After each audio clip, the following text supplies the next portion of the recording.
Primeira Reis, capítulo 18, que é onde nós vamos aqui caminhar algumas partes desse texto bíblico aqui.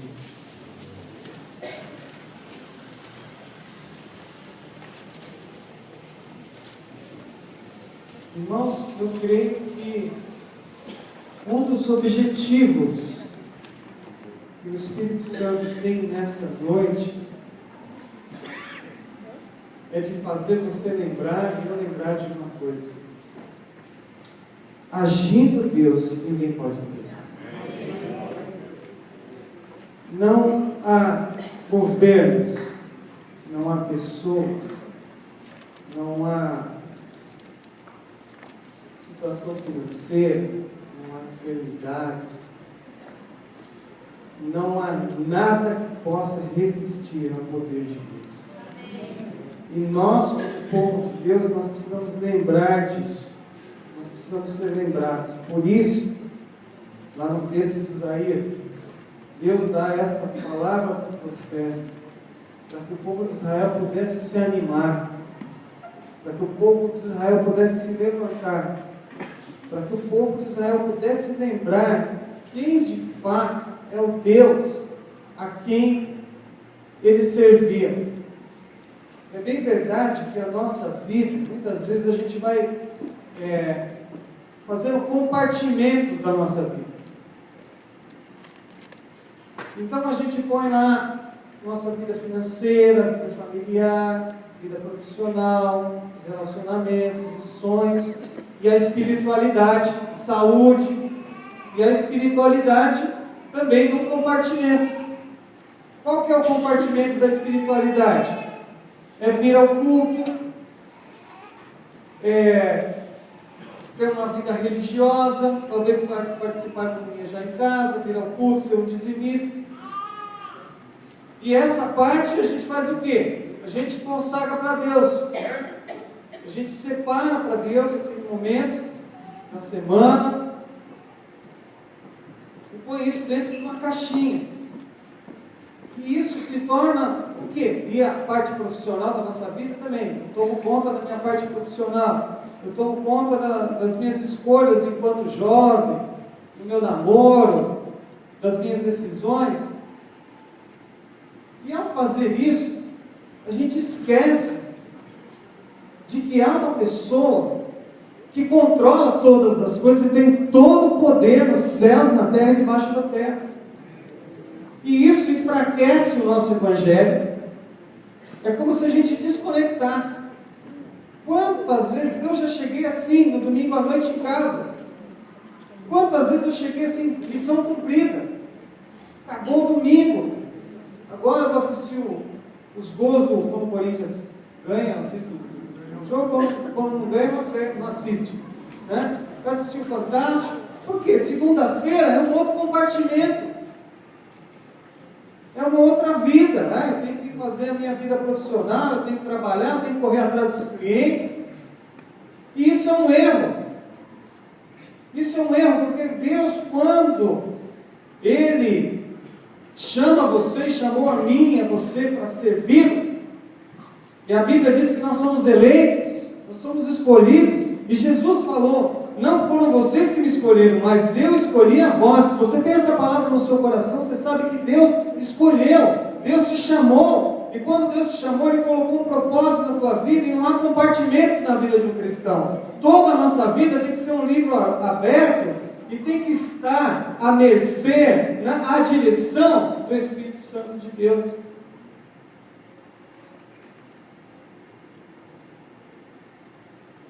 Então o Senhor vem aqui e fala assim: agindo eu, quem impedirá? Porque quando a gente faz compartimentos, a gente quer dar conta de muitas coisas, e a gente não dá conta de muitas coisas. Aí a gente cai aonde? O compartimento da religiosidade. Me torna um religioso, cumpra a minha obrigação religiosa. Deus não chamou você para ser religioso. Deus não me chamou para ser religioso. Deus nos chamou para algo muito mais espetacular, muito maior, muito mais esplêndido, para uma missão de vida, para algo fantástico, que tem muitos cristãos vivendo à mercê disso, à margem disso, porque não sabem, porque a religião para eles se tornou um compartimento. E não é assim que deve ser. E eu espero que a gente aprenda um pouco isso nessa noite. No capítulo 18 de 1 Reis, o primeiro verso diz o seguinte: e sucedeu que depois de muitos dias a palavra do Senhor veio a Elias no 3º ano, dizendo: vai, mostra-te a Acabe, porque darei a chuva sobre a terra. Então acontece, irmãos, que havia 3 anos de seca. E quando nós estamos falando de seca, nós estamos falando de algo espiritual? Sim ou não? Não. Aos olhos humanos, não. Não estamos falando de algo espiritual. Está havendo seca. Está faltando água lá na represa. Isso não é espiritual. Houve desperdício, não houve chuva. É isso que acontece. Está faltando água. Aparentemente não é espiritual. Mas por que estava havendo aquela seca? Por causa da incredulidade do povo. Porque o povo tinha feito compartimentos da sua vida. Tinha separado em partes. E aqui no verso 21, vamos lá no verso 21.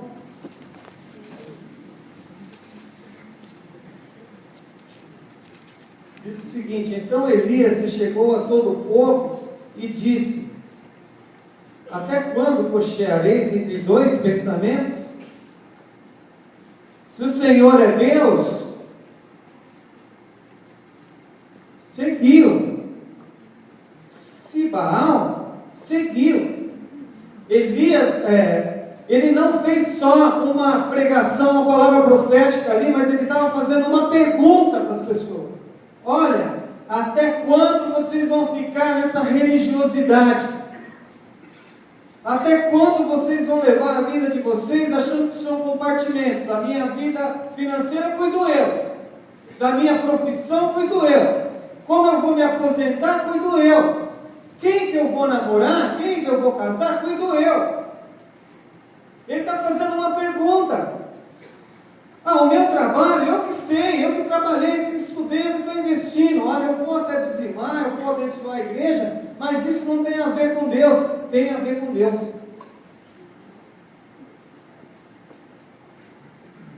Tem a ver com Deus. E o Elias está fazendo essa pergunta para o povo. E olha aqui o que diz aqui o texto. Ele fala assim: então, como vocês vão cochear entre 2 pensamentos? Entre Deus e Baal. Porém o povo lhe não respondeu nada. E eu pergunto: onde está a sua prioridade? Prioridade é a primícia, a primeira prioridade da sua vida. Está em Deus? De verdade? 100%? Primeiro lugar na sua vida é o Senhor? É a vontade de Deus? E eu sei que se eu perguntar isso para muitas pessoas, a gente pode ficar na dúvida. Estou lutando, né? Talvez sim, talvez não. Baal aqui representa o quê? A divisão da fé. Tem muitos crentes vindo à igreja hoje, meus irmãos, com 2 perspectivas. A primeira é da autoajuda. Eu vou na igreja, eu vou receber uma palavra bacana que vai me ajudar lá no dia a dia. E a Bíblia tem coisas maravilhosas. Fala sobre finanças, educar filhos, sobre relacionamento, sobre tudo. Então você vai achar coisa maravilhosa aqui. E a pessoa quer aquela palavra. E tem muitas igrejas que estão pregando essa palavra. Está cheio de gente. Está lotado de gente. Porque quer ouvir o pregador. Quer ouvir a eloquência da palavra. Quer ouvir a sabedoria. Tem sabedoria na Bíblia. Mas essa não é a mensagem bíblica fundamental. Uma mensagem de autoajuda. Uma mensagem que vai fazer você caminhar bem. A Bíblia tem isso, mas não é isso. Não é isso a essência. Outros querem um outro tipo de pregação, um outro tipo de igreja. Que tipo de igreja que é? Então, enquanto uns querem uma igreja moderna, uma igreja high-tech, uma igreja que tenha recursos, que tenha uma pregação contextualizada com aquilo que a gente está vivendo hoje, tem outros que querem o quê? A pregação do milagre, da fé instantânea. Põe a água quente lá e está pronto, né, o miojo. Do delivery.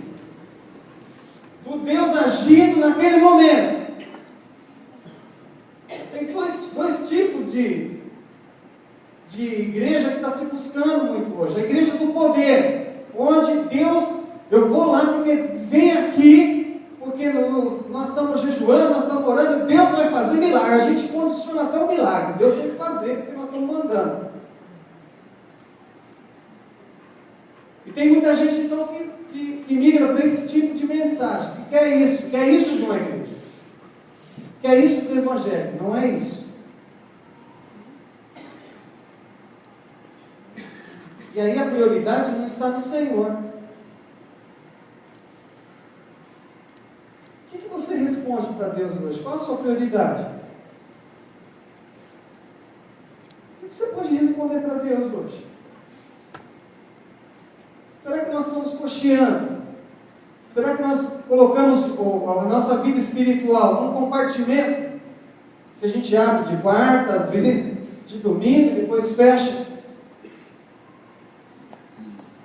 Que você gosta de estar aqui, você gosta de estar com as pessoas, mas é só uma parte da sua vida.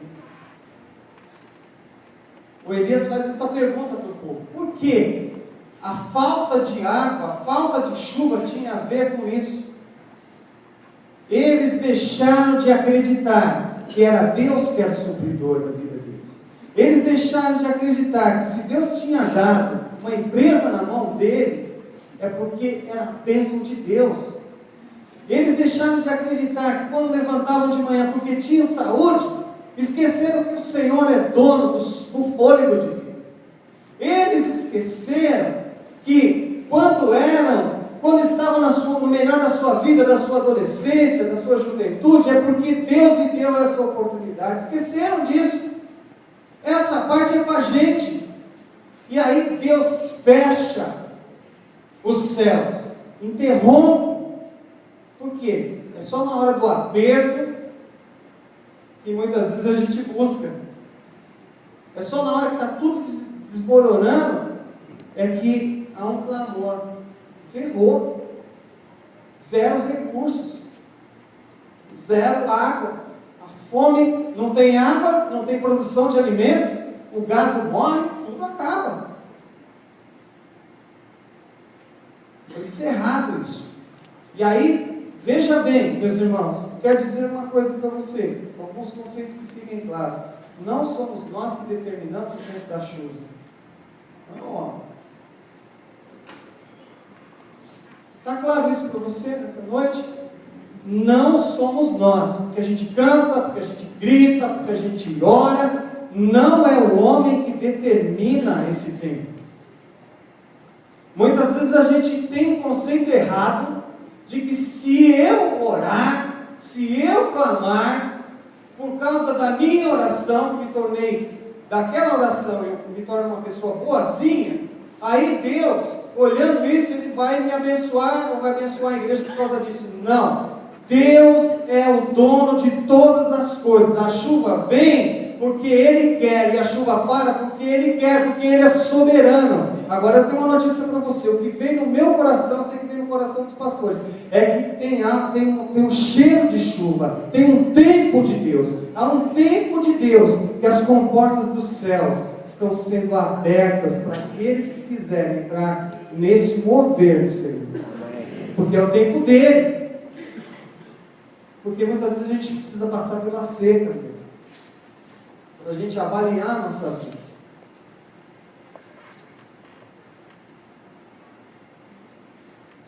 Aí ele fala aquela palavra, tem 850 profetas ali, né? Fez o desafio, Elias fez o desafio, pede para Baal. Então, se Baal vai mandar um fogo aqui sobre o altar, vamos fazer 2 altares aqui. Os caras ficaram lá, né? A maioria aqui conhece essa história, não é verdade? E grita, e pula, e se autoflagelaram, e nada acontecia. O Elias até foi ali insolente, né? Foi tirando uma onda com o pessoal, né? Cansaram, e aí? Tenta mais um pouco, quem sabe o Baal está dormindo. Vai você, no tempo da crise, achar que você vai resolver o problema com seu filho? Vai achar no tempo da crise que você vai virar o negócio da sua empresa? Não, eu tenho a capacidade humana. Olha, meu irmão, quero dizer uma coisa, existe um mundo espiritual. Antes de acontecer na terra, acontece no reino do Espírito. Se Deus travar, se Deus não permitir, se Deus não pôr sua bênção, a coisa não anda. E a pessoa que ela está dominada também por ação de demônios, os demônios prendem, amarram a vida da pessoa, e a coisa não anda, ela pode fazer o que for. Ela caminha, ela tenta, ela luta, nada dá certo. Por quê? Porque nas regiões celestiais que as coisas acontecem. Nós precisamos entender isso. Nós somos filhos de Deus. Nós precisamos usar daquilo que Deus nos deu. Temos que fazer a nossa parte, é claro. Mas há um governo, e eu quero chamar esse governo sobre a minha vida, o governo do Deus Todo-Poderoso, porque Ele tem todo o poder nas suas mãos. Eles gritaram, chamaram, o povo estava lá tudo lá esperando para ver o que ia acontecer. O que aconteceu? Elias, os caras cansaram, os profetas cansaram, então agora é a minha vez. O primeiro ato de Elias, o primeiro ato que eu quero deixar para nós nessa noite, é necessário nós fazermos. Diz o verso 30, então Elias disse a todo o povo, chegai-vos a mim. Todo o povo chegou a ele estava querendo dar um exemplo, ele estava mostrando ali o caminho. Meus irmãos, Deus sempre mostra o caminho para nós. Deus sempre mostra a direção. O problema é que a gente não quer aceitar a direção muitas vezes, a gente quer fazer do nosso jeito. O homem é teimoso. A gente tem que fazer do jeito que a gente acha. Já viu aquela conversa, né, de beira de churrasquinho ali, que fica falando, eu acho que tem que fazer desse jeito, eu acho que tem que fazer daquele, todo mundo acha, mas Deus não acha, Deus tem a certeza, tem o jeito de Deus para as nossas vidas, tem o jeito de Deus para você, tem o jeito de Deus para o seu casamento, tem o jeito de Deus para o seu namoro, tem o jeito de Deus para a sua vida. Você aceita ou não? Você pode negar isso, você pode falar, que Deus, que nada, eu tomo conta da minha vida, aí isso é papo de pastor, mas tem um jeito de Deus, e o jeito de Deus dá certo. E Elias então chamou o povo, vem aqui. E o que ele fez? Reparou o altar do Senhor que estava quebrado. Primeira coisa, você quer chuva do Senhor? Você quer entrar dentro desse governo do Senhor na sua vida? Tem que reparar o altar. Tem que reparar o altar. O altar estava quebrado. O altar estava destruído. Quando a gente fica cocheando entre dois senhores, quando a gente põe a nossa vida espiritual num compartimento, o nosso altar se quebra.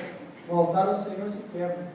Porque a gente deixa de dar a verdadeira adoração ao Senhor. A gente dá aquilo que a gente acha que deve dar. Eu vou te mostrar aqui no final. O que nós devemos dar ao Senhor. Mas 3 coisas aqui, num altar restaurado, são importantes. É se humilhar. Se humilhar é diferente de ser humilde. Se humilhar é ter uma posição na qual você reconhece que você é pó, que Deus é soberano. Eu pergunto, no seu altar, que você tem adorado a Deus, na sua vida, tua vida também representa um altar, você tem se humilhado diante do Senhor? De verdade? Nós temos nos humilhado na nossa oração, ou a gente ora para Deus de qualquer jeito, ou a gente canta para Deus de qualquer jeito, ou a gente dá aquilo que a gente acha que não pode. Restaurar um altar significa se colocar numa posição de humilhação. Jesus fez isso. Humilhou-se a si mesmo. Filipenses 2,5 diz: haja em vós o mesmo sentimento que houve em Cristo Jesus, que não teve por usurpação ser igual a Deus, antes aniquilou-se a si mesmo, tornou-se em forma de homem, e obediente até a morte foi. Jesus se humilhou. Jesus se humilhou tanto que ele se coloca numa posição de servo diante dos seus discípulos. Irmãos, nós precisamos voltar a ter esse sentimento de humilhação diante do Senhor. Esse sentimento que você não é digno de entrar nessas portas. Esse sentimento tem que estar ardendo no nosso coração. Esse medo de orar, esse medo, no bom sentido, de falar: Deus, eu preciso te respeitar. Eu quero entrar em um culto, eu quero entrar em uma reunião, eu quero abrir a Bíblia, eu quero ter o meu tempo devocional com temor. Eu preciso me humilhar, é necessário se humilhar. Deus é bom, Deus é maravilhoso, Jesus é bom, mas, meus irmãos, não é de qualquer jeito. O Evangelho está muito de qualquer jeito hoje. Ah, pastor, você está falando contra a religiosidade, você está pregando religiosidade. Não. Pergunta ao Espírito Santo de Deus aí onde você está. Irmãos, quem somos nós? Devemos nos humilhar diante do Senhor. Nos humilhar mesmo. Nos humilhar mesmo diante de Deus. Por isso, a Bíblia fala de várias expressões aqui que são bíblicas. Uma delas é se ajoelhar. Eu sou do tempo que eu vi as pessoas chegar na igreja e se ajoelhavam. Também sou do tempo que eu vi que os meninos ficavam olhando as pernas das meninas, né? Ajoelhado por baixo, né? Olha só. Quer dizer, não adianta fazer também, não é verdade? Não adianta fazer porque é um ritual. Mas eu espero que você esteja entendendo como entrar na presença de Deus, como restaurar esse altar, como tratar as coisas de Deus na nossa vida. Isso serve muito para músicos, para ministros de louvor. Eu fico com cólera, às vezes, em cultos, porque a gente está há 30 anos trabalhando com música na igreja. Então, a gente sabe muito fácil quando o grupo está preparado, quando ensaiou, quando não ensaiou, quando está ali. Então, quando não faz daquele jeito que tem que fazer, a gente fica lá, eu fico me contorcendo, porque não pode subir no altar de qualquer jeito, não pode de jeito nenhum. Não podemos fazer as coisas do Senhor de qualquer jeito. Você não pode dar uma oferta de qualquer jeito, não pode. Você pode dar uma oferta de R$2, mas você tem que dar com temor e tremor. Não pode dar de qualquer jeito. Restaurar o altar. Restaurar o altar. Irmãos, isso é uma palavra de bênção para as nossas vidas. É uma palavra para a gente... não estou fazendo uma exortação para os irmãos, não. Estou falando uma coisa que Deus está falando comigo, que Deus está trabalhando na minha vida. É necessário restaurar o altar. Para restaurar o altar, eu preciso me humilhar, preciso saber que eu não sou nada. Irmãos, cada dia que eu subo, que eu tenho o desafio aqui de subir, de ministrar um louvor, alguma coisa, eu me sinto pior. Eu me sinto mais despreparado. É o contrário. Eu achava que os anos iam fazer, parece que os anos dão uma experiência para a gente. É o contrário. Eu vi os irmãos falando hoje aqui, dos pastores, né? Eu estava ali quase me encolhendo no banco, porque como é difícil. As pessoas olham para nós e esperam algo, como pastor, que a gente sabe que a gente não tem condição de dar. Que a gente não tem condição, é só pela misericórdia do Senhor, é só pela graça do Senhor. Então, se você está de pé, se Deus tem te abençoado, glorifique o Senhor, se humilhe diante dEle e diga: Senhor, eu não sou digno de receber todas as bênçãos que o Senhor tem me dado, eu não sou digno, mas eu quero ser grato. Senhor, eu reconheço a Tua grandeza, Senhor, eu reconheço a Tua graça sobre a minha vida. Senhor, muito obrigado ligado. Meus irmãos, é necessário se humilhar no altar do Senhor. É necessário se humilhar.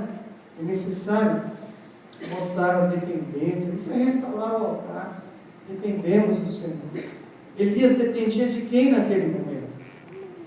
Elias, o grande profeta. A gente até chama, o próprio povo de Israel chamava Elias do grande profeta, como que olhando para o homem, falando: olha, Elias fez grandes coisas, mas na verdade, a própria palavra de Deus diz lá em Hebreus, que Elias, sendo homem sujeitos às mesmas fraquezas que nós, mas porque ele tinha fé, Deus fez o sobrenatural. Pode muita oração de um justo em seus defeitos. Então aí está a chave, irmãos. Elias, ele acaba esse evento aqui, ele cai até num momento de depressão, porque ele era homem, ele era fraco. Mas a palavra de Deus retorna para as nossas vidas, dizendo hoje: agindo eu, ninguém pode impedir. E é nesse Deus que nós precisamos passar a crer novamente, no andar na nossa vida, em todas as áreas da nossa vida. Agindo Deus, ninguém pode impedir. Ele restaurou o altar. Terceira coisa, o que aconteceu quando ele restaurou o altar? Imediatamente, ele fez a sua oração, e o verso 38 diz o seguinte: então caiu fogo do Senhor e consumiu o holocausto, e a lenha, e as pedras, e o pó, e ainda lambeu a água que estava no rio. Isso é bênção, não é, irmão? Quando você ora: Senhor, manda fogo, né? Manda fogo na igreja. E o povo está buscando fogo de Deus. Quem está buscando fogo de Deus aqui? Eu vou te falar que o fogo é muito pouco, viu? Você está buscando fogo, eu vou quebrar outro paradigma aqui, outro erro aqui. Irmãos, fogo é só um sinal de Deus. É só um sinal de Deus. Você quer o fogo de Deus? Queira.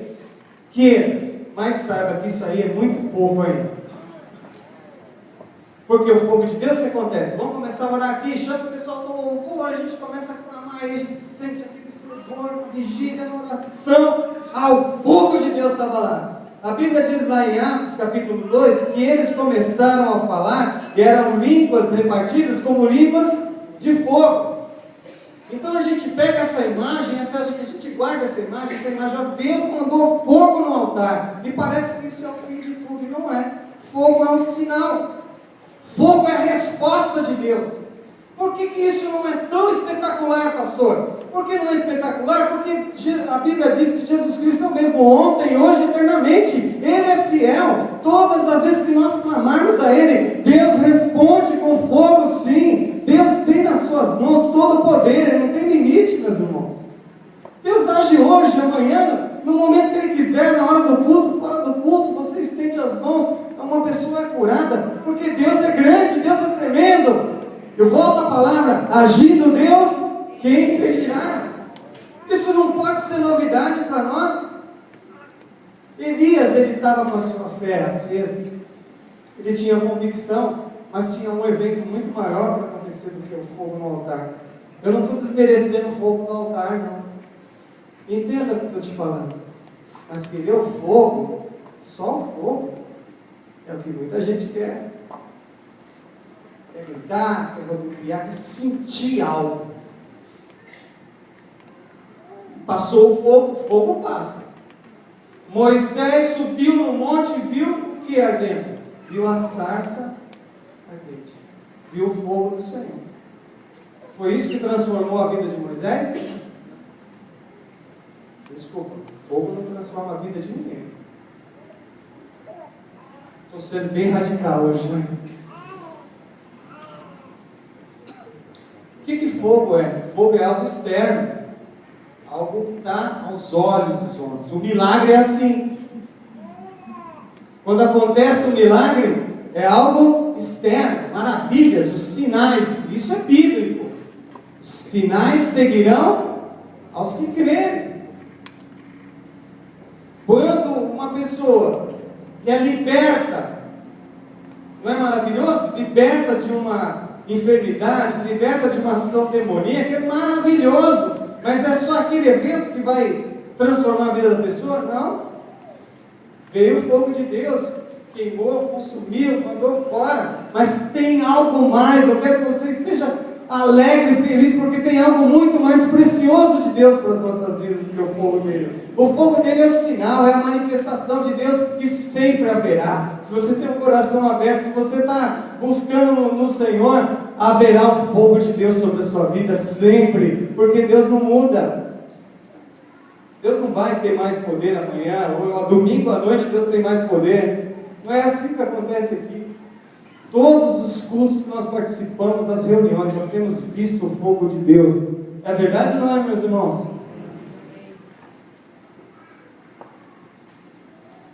Ah, mas aconteceu uma coisa. Quando eles viram fogo, é o que acontece com a gente. Começaram todo mundo, só o Senhor é Deus, só o Senhor é Deus, só o Senhor é Deus. Era o rodopio, gritaram. Os caras até meia hora atrás tinham negado a fé, não estavam servindo a Deus, estavam servindo a Baal. Depois de meia hora que Elias orou, estava todo mundo rodopiando. É a gente. Não paga as contas, bate na mulher, né, chuta o cachorro, xinga o pai, né, dá mau testemunho, chega na igreja, Deus mandou o fogo, glória a Deus, só o Senhor é Deus. Isso não muda. Isso não muda a vida da gente, meus irmãos. Frase de efeito não muda o caráter do cristão. Não muda. O pastor está chato demais hoje. Não mesmo. Verso 40. Elias lhes disse: lançai mão dos profetas de Baal, que nenhum deles escape. E lançaram mão deles, e Elias os fez descer ao ribeiro de Pison, e ali os matou. Glória a Deus. Mais uma bênção aí que acontece quando vem o fogo. Se você restaura o altar, restaurar o altar, o que é? Se humilhar, é obedecer, é dar uma adoração diferente ao Senhor. Deus manifesta com fogo? Sim ou não, meus irmãos? Sim. Uma das coisas que acontece quando Deus manifesta com seu fogo é que os inimigos vão embora. Amém? Glória a Deus. O inimigo, ele é quebrada a ação do diabo.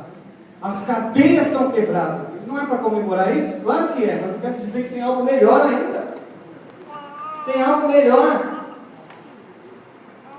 Por quê? Porque Deus permanece fiel. Nunca o Senhor vai entrar e a gente vai ficar ali, né, esperando. Será que o Anderson Silva vai ganhar, né? Será que ganha? Será que não ganha? Aí vai lá e quebra a perna. Aí, puxa, e agora, né? A nossa esperança, será que o Massa vai ganhar? Quando era o Senna, a gente tinha mais segurança, né, que ganhava. Agora, não, com o Senhor não há dúvida. Deus nunca perdeu uma batalha. O nosso Deus, o Deus que eu sirvo, o Deus que você serve, nunca perdeu uma batalha. Ele é vencedor invicto. E a Bíblia diz que nós somos mais do que vencedores em Cristo Jesus. Aleluia, glória a Deus. Comece a entender quem é o Senhor na sua vida. Comece a entender o que significa restaurar o altar. Comece a entender o que significa o fogo do Senhor. É muito bom, deixa a gente alegre, mas tem algo maravilhoso ainda por vir. Comece a saber que os inimigos, eles vão cair por terra, eles vão sair da sua frente, sim. Se você levantar um altar de adoração, o diabo não fica. Tem um segredo nesse negócio de restaurar o altar. Restaurar o altar, ele atrai a presença de Deus de tal forma porque a gente se abre, e num ambiente de adoração, o diabo não suporta ficar no ambiente de adoração, no ambiente de comunhão, ele não suporta, ele não pode ficar, porque a glória de Deus, Salmo 22 diz que a glória de Deus habita no meio dos louvores, habita no meio de corações quebrantados, habita no meio de pessoas que estão se humilhando diante dele. E é com ele o negócio, não é com a gente. O inimigo não fica. Várias passagens da Bíblia nos mostram isso. Eu pregava alguns dias atrás sobre Josafá. Olha, Josafá, levanta o louvor, porque essa batalha não é tua, essa batalha é do Senhor. Irmãos, você vai passar por um momento de dificuldade, está passando por um momento de dificuldade, exalte o Senhor, restaure o altar da adoração, se humilhe, se humilhe diante de Deus, agradeça o Senhor, porque o que tem que ser feito Ele vai fazer, porque Deus é fiel. Simples assim. Então os inimigos foram embora, foram todos mortos ali, os profetas. Aí ele chama o rei Acabe, que era um rei muito ruim, 22 anos de governo péssimo, que se desviou dos caminhos do Senhor, e ele falou que, olha o versículo 42, o que diz: Acabe subiu a comer e a beber. Acabe viu os milagres do Senhor? Viu? Acabe poderia ter reconhecido o poder de Deus ali, se humilhado diante de Deus, Deus não perdoaria ele? Com certeza perdoaria. Senhor, perdoa pelos meus atos, eu estou vendo o teu poder, o Senhor mandou fogo, eu quero me dobrar. O que Acabe foi fazer? Subiu a comer e a beber. Mas Elias foi para onde? Foi orar. Foi orar.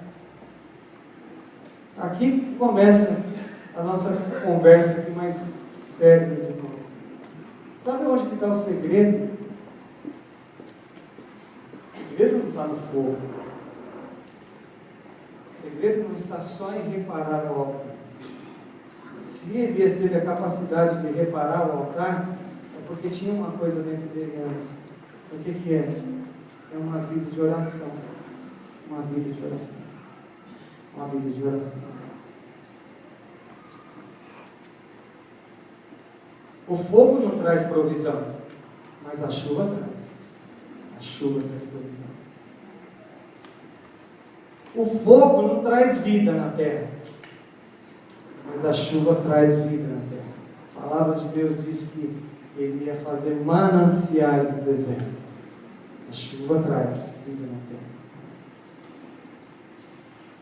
A chuva, ela lava, ela vai levando toda a impureza, ela vai levando toda a poluição, ela vai levando todo o entulho, ela leva todo o pecado. O momento, muitas vezes, do fogo, o momento que o nosso coração está ali muito alegre, muito feliz, é um momento maravilhoso.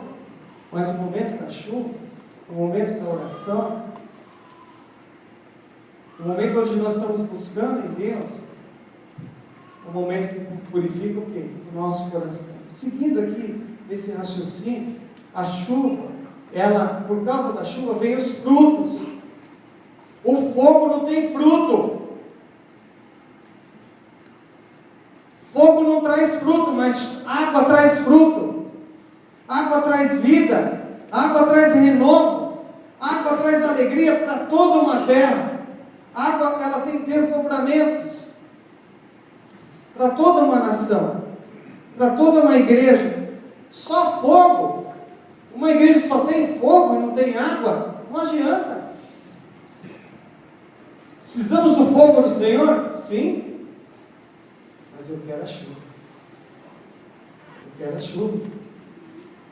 Eu quero a chuva que me lava. Eu quero a chuva que traz provisão para mim.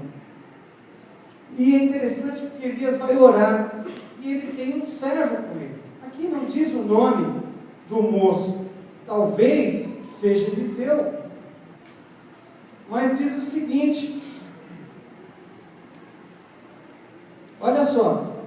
42. Se inclinou por terra e meteu o rosto entre os seus joelhos. Foi lá orar. Meteu a cara no chão. E disse o seu moço: sobe agora e olha para a banda do mar. E subiu e olhou, e disse o quê? Não há nada, Senhor.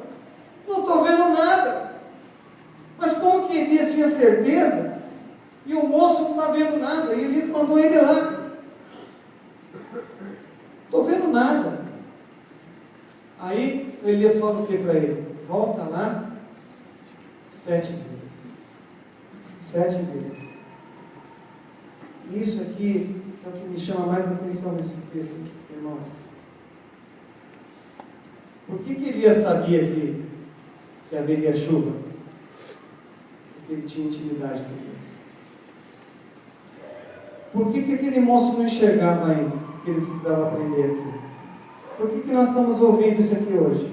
Que a gente precisa voltar 7 vezes. Eu preciso voltar 7 vezes. E o que significa isso? É perseverança na oração. É perseverar. É perseverar. É perseverar.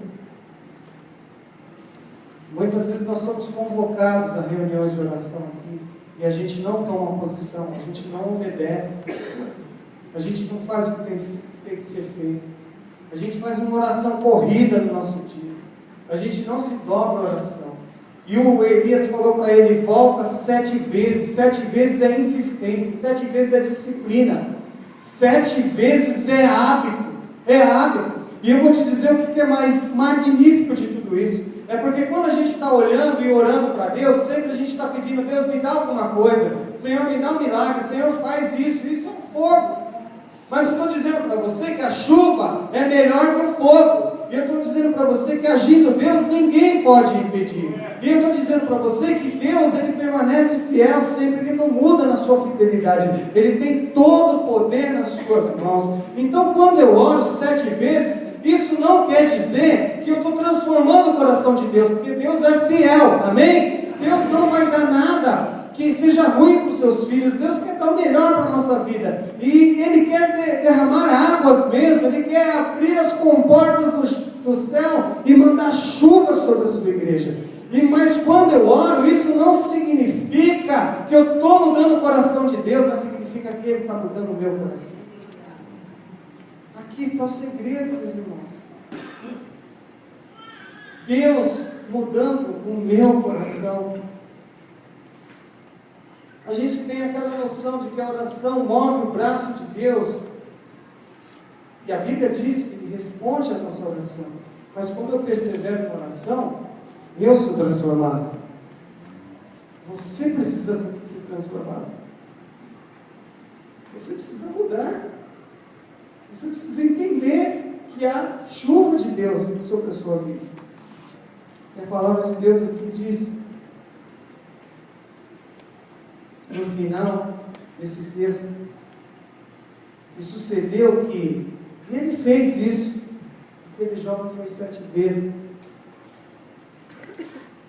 Sucedeu que, entretanto, os céus se enegreceram com nuvens e vento, e veio uma grande chuva. Verso 46. A mão do Senhor estava sobre Elias. A mão do Senhor estava sobre Elias. Irmãos,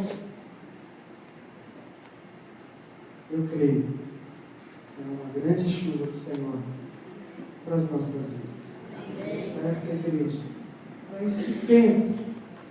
Não porque a gente é melhor do que ninguém, mas porque Deus tem falado isso. A gente sente o cheiro da chuva, a gente sente que há algo preparado pelo Senhor para os seus filhos. Mas, meus irmãos, a gente não pode ser confundido nesse momento.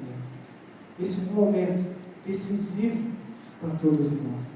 Esse é um momento que a gente precisa 7 vezes. A gente precisa se dedicar à oração. A gente precisa se dedicar a essa busca. A gente precisa se colocar na posição certa. Porque senão alguém está vendo a chuva e muitos não estão vendo a chuva. E não ver a chuva significa que eu não sou transformado. E que Deus faz conosco esse propósito de vida. Por isso eu disse que não há um compartimento. A nossa vida é como um todo. Quando vem a chuva de Deus sobre as nossas vidas, não é só sobre a vida espiritual da igreja, são todas as áreas das nossas vidas. Vem a abundância de Deus, vem o novo do Senhor, vem sobre a saúde da igreja. A gente tem visto quantas ações de enfermidade. Você tem reparado isso? Quanta luta na área de enfermidade. Mas, irmãos, vem chuva de Deus para lançar tudo isso fora, de Jesus. Tem pessoas que não se sentem frutíferas no ministério. Pessoas que achavam que, poxa, não dá mais certo, não consigo fazer mais nada, não é isso, acho que não é essa igreja, não é esse lugar, não estou na vontade de Deus. Meus irmãos, Deus está trabalhando, Deus está falando conosco, o Espírito Santo está falando, vai 7 vezes, vai 7 vezes. Irmãos, isso 7 vezes diz respeito a dizer o seguinte: olha, não sou eu que vou dizer o que tem que ser feito, não é do meu jeito, não é do jeito que eu acho, não é do jeito que eu entendo. Quando todo mundo se dobra 7 vezes, a gente vai passar a enxergar o que Elias enxerga, a gente vai passar a ver a chuva, a gente vai passar a ver a perspectiva. A seca continua aqui ao nosso redor, mas nós estamos 7 vezes buscando o Senhor, e nós estamos vendo o quê? Pode ter a seca aqui, mas haverá chuva. Eu creio que haverá chuva. Eu sinto o cheiro da chuva. Eu vejo uma pequena nuvem, do tamanho da mão de um homem, e esse é o sinal, de que a chuva do Senhor vai descer. E quando nós vemos dessa perspectiva, o nosso coração ele passa a andar pela fé. Então você tem desafios na sua vida, mas você vai andar pela fé. Você vai gerar pela fé. Você vai saber que pela fé Deus vai trazer vida frutífera para esta igreja. Isso é algo maravilhoso. Deus vai operar sim milagres tremendos, coisas maravilhosas, porque a água é abundância, a água é vida, a água é corrente, a água do Senhor não cessa. Glória a Deus por isso. E eu queria que você trouxesse isso para a tua vida nesta noite, que você fosse desafiado a buscar 7 vezes. 7 vezes aqui para nós é um símbolo, não estou falando de um número. Os irmãos estão entendendo. Irmãos, nós temos aqui todas as quartas-feiras jejuar. Passe a jejuar. Passe a consagrar o teu dia com essa perspectiva: Senhor, transforma a minha vida. Senhor, transforma a minha vida. Senhor, transforma a minha vida. Porque muitas vezes a gente está pedindo: Senhor, manda fogo, manda manifestação. Não, Senhor, transforma a minha vida. Transforma a minha vida, porque se eu for transformado, uma nação é transformada. Se eu for transformado, uma igreja é transformada. Se eu for transformado, muitas vezes a gente quer transformar a situação, mas Deus Ele quer mudar a nossa vida. Eu quero encerrar aqui dizendo uma coisa que tem chamado a minha atenção. A gente ouve falar das ministrações, que lá, quando Jesus foi morto ali, o véu se rasgou, E a gente tem acesso direto ao trono. Mas o apóstolo Paulo vai mais profundo ainda. E ele diz assim: eu tenho a mente de Cristo. Para mim, quando a gente está buscando essa transformação, o que é transformar? É mudar a forma. Transformar, mudar a forma. O que Deus faz na nossa vida? Cristo vive em mim. A minha vida e a vida de Cristo vão se misturando. E se a vida de Cristo e a minha vida vão se misturando, quer dizer que aquilo que eu vou viver não é só mais na igreja, não é um compartimento da minha vida. Mas lá no meu trabalho é um grande propósito de Deus, que Deus me levantou naquele lugar para levar a vida de Cristo, para levar águas purificadoras. Na minha família, seja quais os problemas que eu tenho que enfrentar, na minha saúde, seja os desafios, Cristo vive em mim. A oração, ela tem esse poder de Deus transformar as nossas vidas. A oração tem esse poder de mudar as situações, porque nós somos transformados, somos cheios do Espírito Santo de Deus. A oração nos traz uma intimidade. Você só vai saber orar se você orar. Você só vai aprender a orar se você orar de verdade. E eu quero fazer esse desafio para todos nós, os nossos jovens, os nossos adolescentes. Esse é um grande tempo de Deus, onde eu vejo chuvas do Senhor chegando sobre esse lugar de forma maravilhosa. Mas a gente tem que dar um passo a mais, meus irmãos. Tem que dar um passo a mais. Eu acho que a gente até já está ali na parte do altar restaurando, né? Eu estou vendo os louvores aqui, os cultos, a adoração. Eu acho que a gente está chegando nessa parte. Eu acho que está vindo o fogo do Senhor, tem sinais de Deus, mas tem algo a mais. A gente não pode parar no meio desse caminho agora. Você tem que tomar uma posição diante do Senhor, e você precisa buscar mais a Deus em oração. Você precisa disciplinar a tua vida em oração.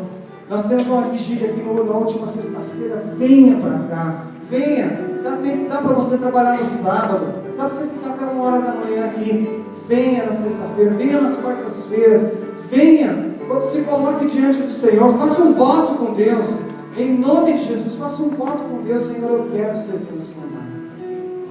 Se você acha que você não tem que ser transformado, então não tem muito valor aquilo que eu estou falando nessa noite.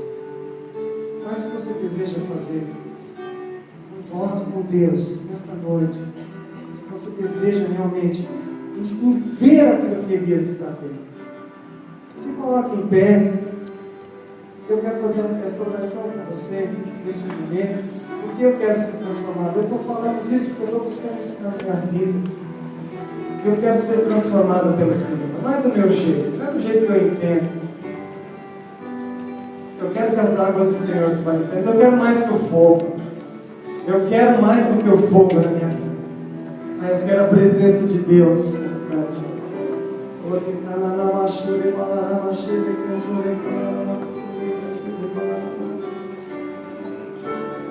Deus, eu sei que talvez eu não seja muito incapaz para trazer essa mensagem nesta noite. Eu seja muito limitado, Senhor, mas foi isso que Teu Espírito colocou no meu coração. E eu creio, Senhor, que Teu Espírito pode fazer muito mais profundo. Porque eu vejo, sinto esse cheiro da chuva, Senhor, nós sentimos esse cheiro da chuva nesse lugar. Nós temos visto sinais do Senhor como sinais mesmo, dizendo: olha, eu estou chegando, tenham fé, tenham fé. Nós temos visto a palavra do Senhor, e agindo Deus, ninguém pode impedir, ninguém vai impedir a obra do Senhor neste lugar. Ninguém vai impedir a obra do Senhor na sua vida. Ninguém vai impedir aquilo que Deus tem para realizar. Não há demônio nessa terra, não há situação no país, não há nada que vai brecar aquilo que Deus tem para fazer de espetacular na vida de cada membro deste corpo aqui. Porque Deus continua sendo Deus, Deus continua sendo fiel, Deus continua tendo todo o poder. E você acha que muitas vezes já chegou ali no limite? Olha, esquece isso, porque há chuvas abundantes do Senhor sobre a tua vida, e Deus vai trazer nova vida, novos frutos, novas esperanças sobre aqueles que creem realmente nesta palavra. E eu creio, eu recebo isso sobre a minha igreja, sobre a minha vida, sobre a minha família, sobre a vida dos meus filhos, sobre tudo aquilo que eu tenho colocado à mão, porque não estão separados, Senhor. A minha vida é Tua, os nossos negócios, a nossa família, a nossa igreja, tudo pertence ao Senhor. Senhor, eu quero me dobrar, sim, como Elias se dobrou. Eu quero colocar os meus joelhos no chão. Eu quero colocar o meu rosto em terra. Senhor, eu quero buscar 7 vezes. Eu quero buscar mais ao Senhor. Até que todos juntos, que possamos assim, Senhor, todos juntos, Senhor, todos juntos, entrar, Senhor, nesse mover da chuva do Senhor sobre este lugar. Deus, e isto vem sobre este lugar de forma tremenda. São abundantes chuvas que vêm do altar de Deus, abundantes chuvas que vêm do altar de Deus. Mas essa chuva alcança muitas áreas, muitas perspectivas das nossas vidas. Eu quero entender isso, Senhor. Eu quero entender. Deus, traz a revelação a todos nós, na Tua palavra nesta noite, Senhor. Que nós possamos buscar além do fogo, além dos sinais. Senhor, que a nossa vida de oração traga transformação para nós mesmos, Senhor. E que o mover do Senhor, que a gente possa estar preparado para tudo aquilo que o Senhor tem para este lugar, para as nossas vidas. Todas as bênçãos que estão liberadas, toda a graça que o Senhor tem para manifestar sobre a igreja. Ah, Senhor, todos os sonhos que o Senhor tem para este lugar, para as famílias deste lugar, para os jovens deste lugar, para os novos casamentos que serão estabelecidos neste lugar, para os novos ministérios, para os ministros que se levantarão, para os pastores que se levantarão neste lugar, para os ministros de louvor, para os diáconos, para os presbíteros, pelos empresários deste lugar, pelos profissionais. Deus, que seja liberado sobre cada um de nós mesmo. Senhor, que nós possamos entender, estar ali no centro da tua vontade. Muito obrigado, Senhor. Muito obrigado, Senhor, porque podemos sentir o cheiro dessa chuva. E agindo, Senhor, ninguém pode impedir. Louvado seja o teu nome, Senhor. Amém. Amém. Glória a Deus. Deus te abençoe, meu irmão. Pastor João, Deus te abençoe. Você possa sair daqui com essa palavra no teu coração. Amém?